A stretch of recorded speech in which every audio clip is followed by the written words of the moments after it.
Hello friends, मैं Jitendra Sharma GS for competition में आपका स्वागत करता हूं। और आज हमारा सबसे महत्वपूर्ण टॉपिक है उत्तर प्रदेश की नदियां और झीलें।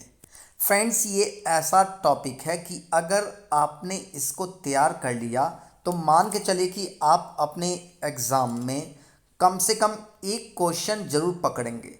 अगर आप उत्तर प्रदेश पीसीएस की तैयारी कर रहे हैं या आप बीईओ की तैयारी कर रहे हैं या लेखपाल या आप कोई भी वनडे एग्जामिनेशन उत्तर प्रदेश का देने जा रहे हैं तो आपके लिए बहुत ही महत्वपूर्ण टॉपिक है।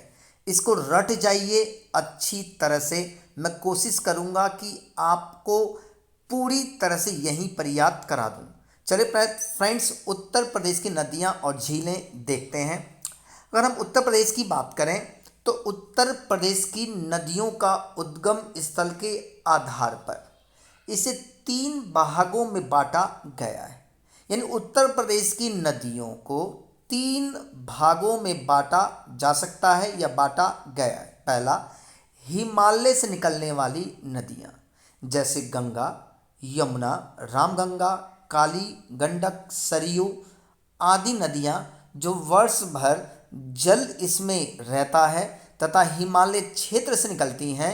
इन नदियों को हिमालयन रिवर्स कहा जाता है। दूसरी नदियां हैं मैदानी क्षेत्र से या मैदानी क्षेत्र में स्थित झीलों और दलदलों से निकलने वाली नदियां। इसमें अगर एग्जाम्पल की बात करें तो गोमती, वरुणा, पांडो, ईसन ऐसी नदियां हैं जो झीलों और दलदलों से निकलती हैं। इसमें गर्मी के मौसम में जल की मात्रा कम हो जाती है लेकिन ये पूरी तरह से सूखती नहीं है। इसी तरह से तीसरी नदियां हैं दक्षिण में स्थित पठारों और विंध्यन श्रेणी से निकलने वाली नदियां जैसे सोन, रिहंद, टोंस, केन, चंबल, बेतवा आदि नदियां ऐसी हैं जो दक्षिण भारत में स्थित पठारी या विंध्यन क्षेत्र से निकलती हैं। यहाँ पे गौर करने वाली बात है कि आपको उत्तर प्रदेश की नदियों में 3 तरह की नदियां पढ़नी है। पहला, हिमालय से निकलने वाली नदियां। दूसरा, मैदानी क्षेत्र में झीलों और दलदलों से निकलने वाली नदियां। और तीसरा, दक्षिण में पठारी और विंध्यन क्षेत्र से निकलने वाली नदियां। आई होप कि आपके दिमाग में एक फ्रेम क्रिएट हो गया कि उत्तर प्रदेश में 3 तरफ से नदियां निकलती हैं। फ्रेंड्स, आगे चलते हैं। अगर हम बात करें नदियों में तो सबसे पहला और महत्वपूर्ण नदी है गंगा नदी जो हिमालय के क्षेत्र से निकलती है। अगर हिमालय की बात करें तो हिमालय के क्षेत्र में इस नदी का उद्गम स्थल गंगोत्री उत्तराखंड में माना जाता है। इस नदी की लंबाई 2655 किलोमीटर है लेकिन देखा जाए तो कहीं कहीं पर डेटा 2525 किलोमीटर भी आता है। यहाँ पर एग्जैक्ट फिगर की बात करें तो अप्रॉक्स 2655 किलोमीटर है जबकि ये बंगाल की खाड़ी में जाकर गिरती है। फ्रेंड्स, सहायक नदियों की बात करें तो अलकनंदा, भागीरथी, रामगंगा, यमुना, कोसी, घाघरा, गंडक और गोमती नदी इसकी सहायक नदियाँ हैं। यहाँ पे गौर करने वाली बात है कि इसको मैं थोड़ा सा ध्यान से आपको समझाता हूँ, समझने का प्रयास करें। यहाँ पे गंगा नदी की बात करें अगर देखा जाए तो गंगा नदी भागीरथी भागीरथी और अलकनंदा, ये रही भागीरथी, ये रही अलकनंदा। भागीरथी और अलकनंदा की संयुक्त धारा है। ये दोनों नदियाँ आकर मिलती हैं देवप्रयाग में। फ्रेंड्स, नोट कर लीजिए, देवप्रयाग।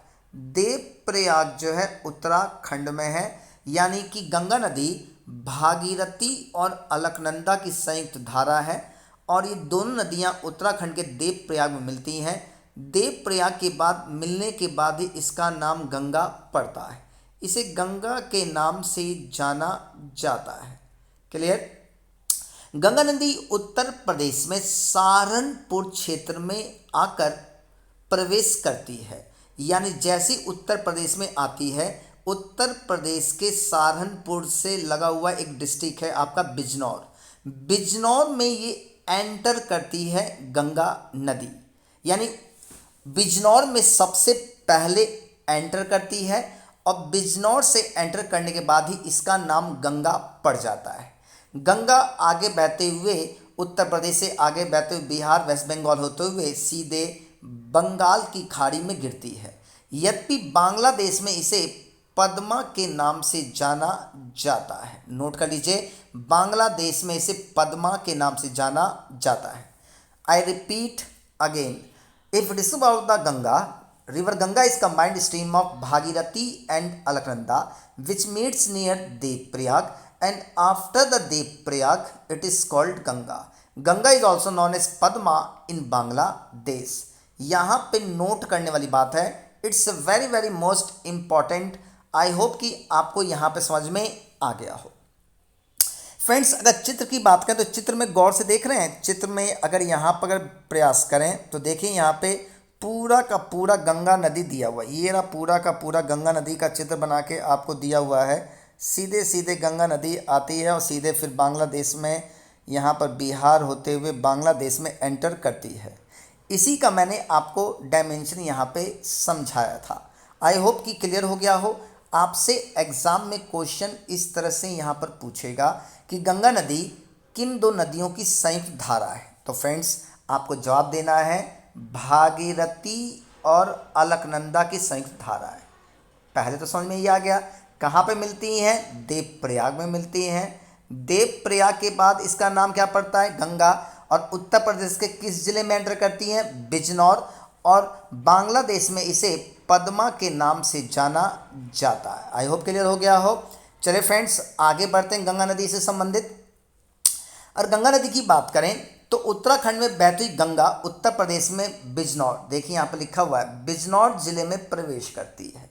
इसमें बाईं ओर से यानी कि लेफ्ट साइड से कौन कौन सी नदी है? रामगंगा, गोमती, घाघरा आदि नदियाँ, जबकि दाईं ओर से यमुना, टोंस, चंद्रप्रभा, कर्मनाशा आदि नदियाँ आकर मिलती हैं। फ्रेंड्स, यहाँ पर अगर गौर करने वाली बात है, ये रही आपकी रामगंगा, ये रही आपकी गोमती, ये रही फ्रेंड्स आपकी देखिए शारदा, ये रही आपकी यहाँ पर देखिए शारदा के बाद आपको दिखाई देगा ये रहा आपका घाघरा, ये रहा देखिए राप्ती नदी। ये सारी की सारी नदियाँ बाईं ओर से आकर मिलती हैं। अगर दाहिने ओर से बात करें तो ये रही देखिए यमुना नदी आकर सीधे मिलती है किसमें? गंगा में। साथ साथ में देखिए यमुना के साथ साथ आपको यहाँ पे देखिए एक सोन नदी है, जो सोन नदी जो है बाईं ओर से आकर गंगा में आकर मिलती है। ये सबसे महत्वपूर्ण पार्ट मैंने आपको समझाया। अगर यहाँ पे रामगंगा की बात करें तो रामगंगा नदी कन्नौज के निकट, गोमती गाजीपुर के निकट, यमुना नदी इलाहाबाद में, टोन सिरसा के निकट गंगा में आकर मिल जाती है। आई होप कि डायमेंशन क्लियर हो गया हो गंगा नदी के संदर्भ में। फ्रेंड्स, चलिए आगे बढ़ते हैं।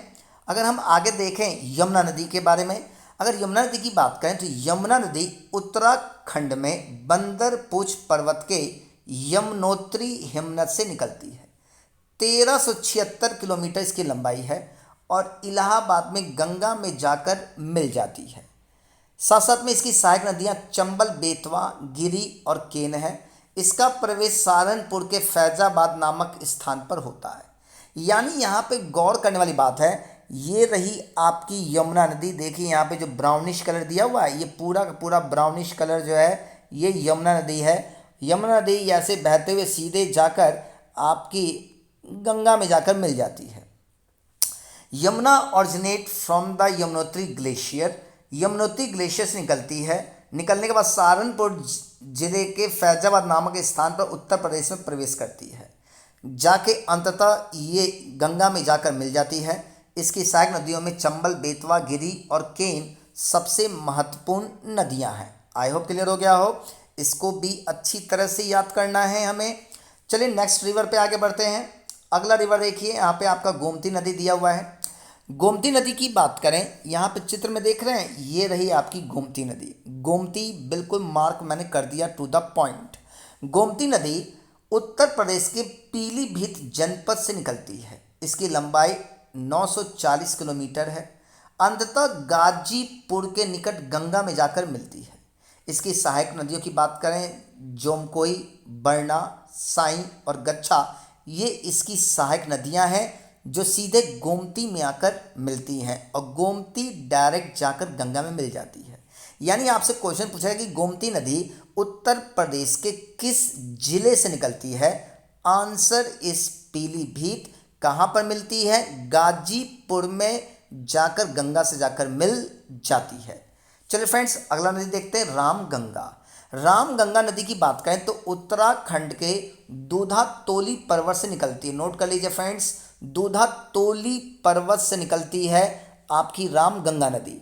अगर रामगंगा की बात करें फ्रेंड्स, देखिए ये रहा आपका रामगंगा नदी। यहाँ पर देखिए दिया हुआ है स्पष्ट रूप से, चित्र में मैंने दिखा दिया आपको रामगंगा नदी का। रामगंगा नदी की लंबाई 590 किलोमीटर है। कन्नौज के निकट गंगा में मिलती है। सहायक नदियों में कोह नदी इसकी सबसे मुख्य सहायक नदी है। यहाँ पे दो सबसे मेजर, पहला आपको याद करना है कि गोमती नदी पीलीभीत से निकलती है और रामगंगा नदी उत्तराखंड के दूधातोली पर्वत से निकलती है। गोमती गाजीपुर में मिलती है और रामगंगा कन्नौज के निकट गंगा में जाकर मिल जाती हैं। आई होप दोनों नदियों पे कमांड आ गया हो। चलिए फ्रेंड्स, आगे बढ़ते हैं नदियों के संदर्भ में। अगली सबसे प्रमुख नदी है शारदा नदी। शारदा नदी की बात करें तो शारदा नदी को काली नदी या कहा जाता है। शारदा नदी की बात करें तो ये उत्तराखंड के पिथौरागढ़ जनपद में मिलाम ग्लेशियर से निकलती है। फ्रेंड्स नोट कर लीजिए, Sharda originate from the Milam glacier in Uttarakhand.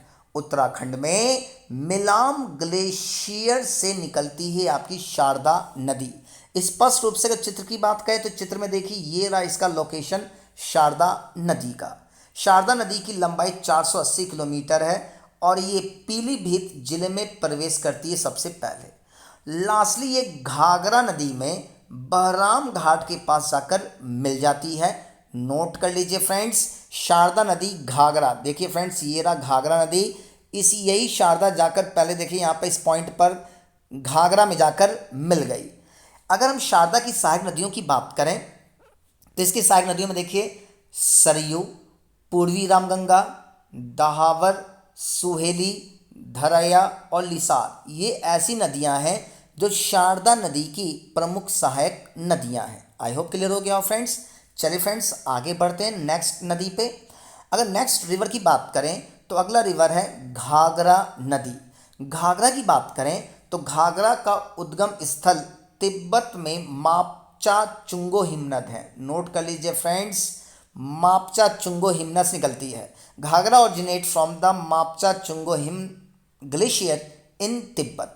इसकी लंबाई 1080 किलोमीटर है। अगर चित्र की बात करें तो फ्रेंड चित्र में देखिए बहुत ही महत्वपूर्ण, ये रही आपकी घाघरा नदी। देख रहे हैं चित्र में स्पष्ट रूप से दिखाई दे रहा है कि यदि घाघरा नदी तिब्बत में मापचा चुंगो हिमनद से निकलती है। इसकी लंबाई 1080 किलोमीटर है।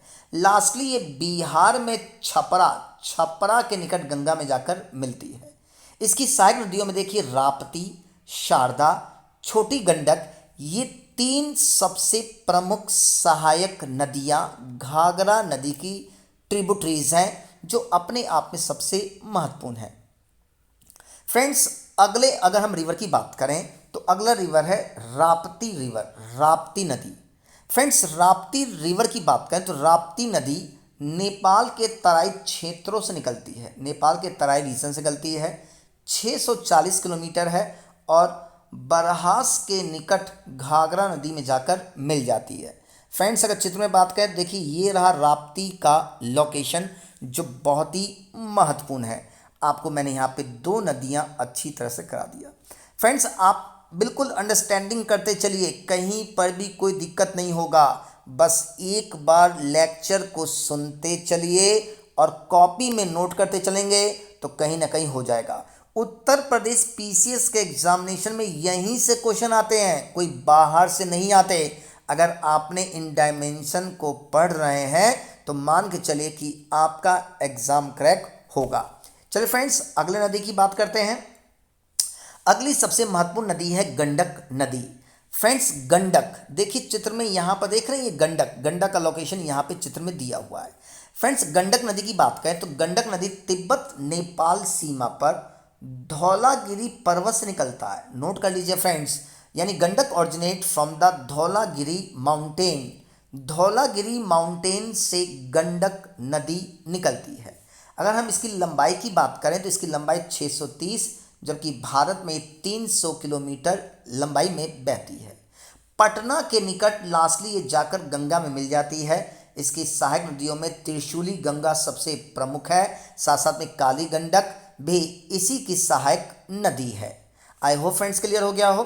अगर हम दक्षिण की तरफ से नदियों की बात करें तो दक्षिण की तरफ से प्रमुख नदियों में सबसे महत्वपूर्ण है चंबल नदी। चंबल नदी यमुना की सहायक नदी है। फ्रेंड्स याद रखना, ये रहा यमुना नदी और देखिए ये रहा आपका चंबल नदी। मैंने आपको बिल्कुल चित्र में स्पष्ट रूप से दिखा दिया। यमुना जाकर मिलती है गंगा में और चंबल आकर मिलती है यमुना में। आई होप क्लियर हो गया हो। चंबल नदी की बात करें तो Chambal originate from the Janapav mountain.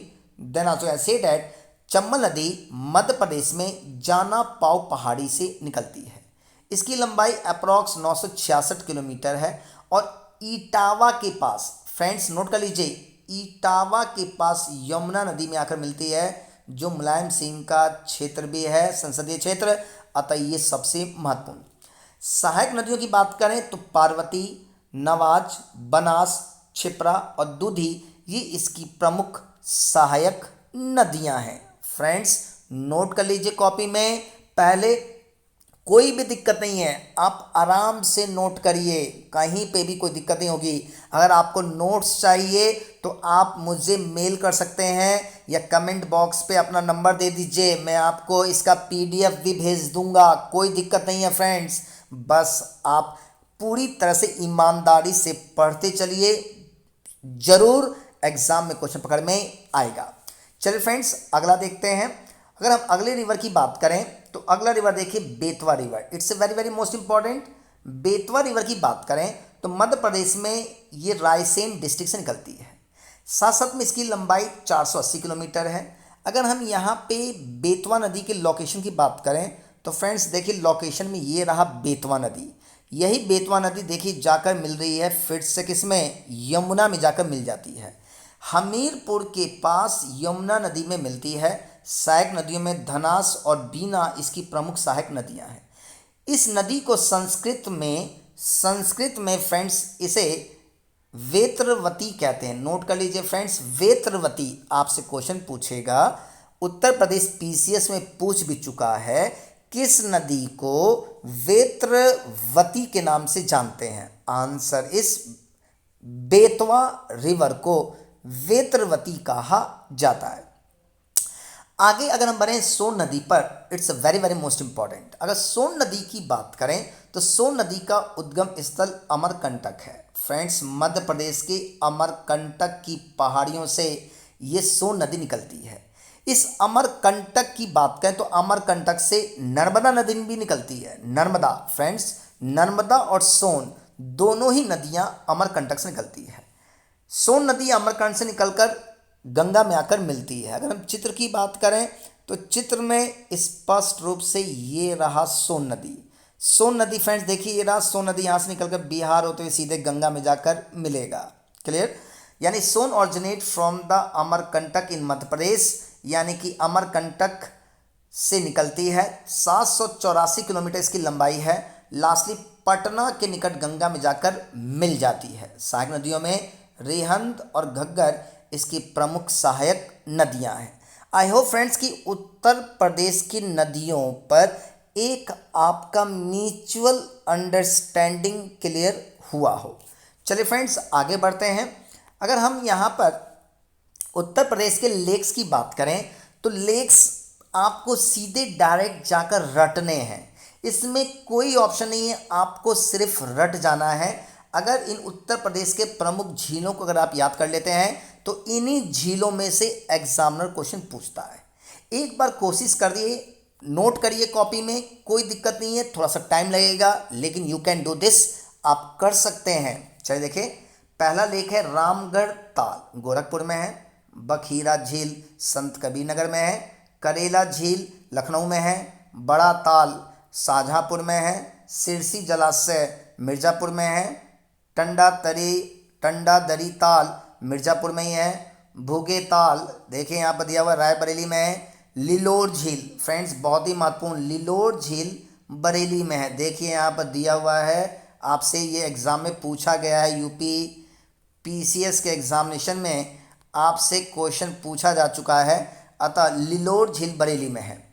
यहाँ फ्रेंड्स अगर आगे झीलों की बात करें तो देखिए यहाँ पर दिया हुआ है, बेती नैया झील प्रतापगढ़ में है, साथ साथ में जिरगो जलाशय मिर्ज़ापुर में है। यहाँ पे जो मिर्ज़ापुर की जो झीलें हैं इस पे आप थोड़ा सा ध्यान रखें, क्योंकि यहीं से बार बार एग्ज़ाम में क्वेश्चन पूछे जाते हैं। थोड़ा सा इंफॉर्मेशन बेस्ड टॉपिक है, फैक्चुअल इंफॉर्मेशन है, कॉपी में नोट करना है या नोट्स बना लेने हैं और इसको अच्छी तरह से याद करते चलना है। आगे देखिए झीलों में, आगे हम झीलों की बात करें तो और भी फेमस झीलें हैं, जैसे आप देखिए जिरगो जलाशय मिर्ज़ापुर। फ्रेंड्स नोट कर लीजिए, जिरगो जलाशय मिर्ज़ापुर में है। साथ साथ में मोती और गौर झील रामपुर में है, शुक्रताल मुजफ्फरनगर में है, मोराया ताल फतेहपुर में है, कीमठ ताल आगरा। फ्रेंड्स आगरा बहुत ही ज़्यादा फेमस टूरिस्ट प्लेस भी है, अतः यहाँ से क्वेश्चन बन सकता है कि कीमठ ताल झील किस डिस्ट्रिक्ट में है, आगरा। आगे देखिए फ्रेंड्स जो सबसे महत्वपूर्ण झील है गोविंद वल्लभ सागर। यहाँ देखिए गोविंद वल्लभ पंत सागर झील जो कृत्रिम झील है ये सोनभद्र में है पूरी तरह से। फ्रेंड्स नोट कर लीजिए, ये भारत की सबसे बड़ी झील है कृत्रिम झील। नोट कर लीजिए फ्रेंड्स, बार बार एग्जाम में क्वेश्चन पूछा गया है, अतः एग्जाम के पॉइंट ऑफ व्यू से बहुत ही महत्वपूर्ण। अगर देखा जाए तो यूपी पीसीएस में, साथ साथ में लेखपाल के पेपर में भी और साथ साथ में ये कांस्टेबल के पेपर में भी क्वेश्चन आ चुका है। गोविंद वल्लभ पंत सागर झील किस डिस्ट्रिक्ट में, सोनभद्र। अच्छी तरह से नोट कर लीजिए। अगर यहाँ पे हम बात करें तो अगला झील है आंधी ताल वाराणसी में है, राजा का बांध सुल्तानपुर, दरवन झील फैजाबाद, बलहापरा कानपुर, मदन सागर महोबा, फुलहर झील पीलीभीत में है और नोह झील मथुरा। ये लास्ट के दो झील को याद करके जाएंगे पेपर के लिए, यूपी पीएससी के पेपर के लिए याद करके जाइए। ये फुलहर झील पीलीभीत और नोह झील मथुरा। आई होप क्लियर हो गया हो। फ्रेंड्स मेरे द्वारा जो भी कंटेंट दिए जा रहे हैं बिल्कुल ऑथेंटिक है, इन्हीं कंटेंट पे आप फोकस कीजिए। पिछले 7 साल से मैं टीचिंग कर रहा हूँ ऑलरेडी ऑफलाइन मोड पर। इतना लंबा अनुभव हो चुका है कि आपको हर एक डायमेंशन पे बता सकता हूँ कि कौन सा क्वेश्चन आपका एग्जामिनर पूछेगा। बस कंटेंट सॉलिड होना चाहिए। फ्रेंड्स अगर आपको कोई भी डाउट है या कुछ भी क्वेश्चन पूछना चाहते हैं तो इस पे मुझे व्हाट्सएप भी कर सकते हैं 9891584883। इस नंबर पे व्हाट्सएप के थ्रू भी आप मुझसे डायरेक्ट कांटेक्ट कर सकते हैं या बातें कर सकते हैं या कोई भी मैसेज ड्रॉप कर सकते हैं। फ्रेंड्स याद रहे, अगर आप पहली बार मेरा वीडियो देख रहे हैं तो फ्रेंड्स इससे पीछे वाला जो वीडियो है भौगोलिक परिचय, उत्तर प्रदेश का भौगोलिक परिचय, पीछे मैंने एक और वीडियो दिया हुआ है, उसको जरूर देखें। और इसके बाद जो मैं आपको वीडियो दूंगा वो बेसिकली उत्तर प्रदेश में कौन सी नहर है और कौन सी वाइल्ड लाइफ सेंचुरी है, इसी पे मैं वीडियो बनाने जा रहा हूँ। फ्रेंड्स अगला वीडियो तुरंत आपको मिलेगा, अतः नोट्स पूरी तरह से प्रिपेयर करते चलें। चलिए फ्रेंड्स, अगर आपने हमारे चैनल को सब्सक्राइब नहीं किया है तो चैनल को सब्सक्राइब कर लीजिए, बेल आइकन जरूर दबा दें, लाइक और शेयर करना बिल्कुल नहीं भूलें। Thank you and take care.